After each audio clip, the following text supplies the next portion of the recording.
Donc j'ai commencé à écrire un blog qui était c'était vraiment j'apprends, vous apprenez, nous apprenons. Et c'était mon leitmotiv hein, sur le blog, parce que j'ai créé ma page Facebook, j'ai pris des copies d'écran, c'était mon premier article de blog, comment créer une page Facebook, c'était Ouais. 5 minutes après avoir créé la mienne, quoi. Enfin, c'était vraiment ça.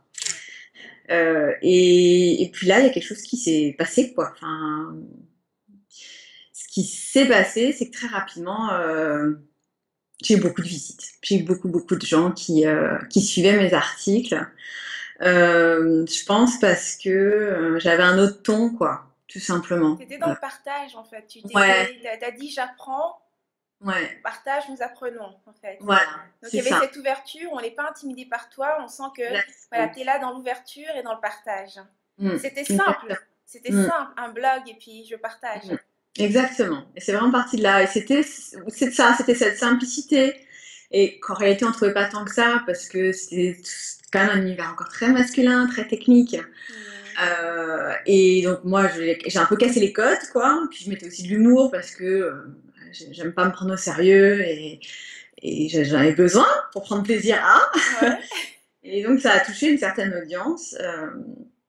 Et de fil en aiguille, j'ai des gens qui m'ont demandé spontanément est-ce que je les forme sur les réseaux sociaux, moi qui étais en train encore de me former.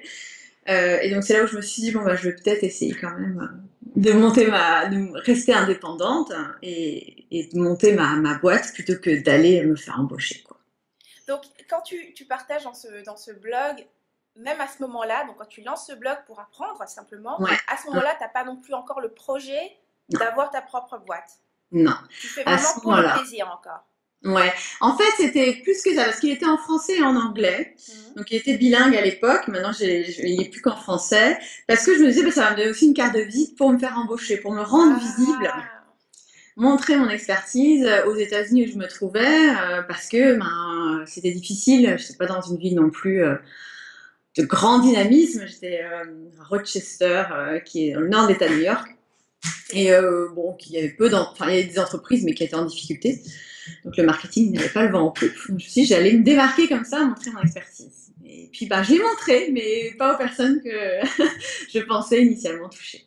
c'est génial. Parce que là, aujourd'hui, si on regarde sur ton site, tu dis que tu as à peu près 25 000 personnes qui passent sur ton site Mm, par mois.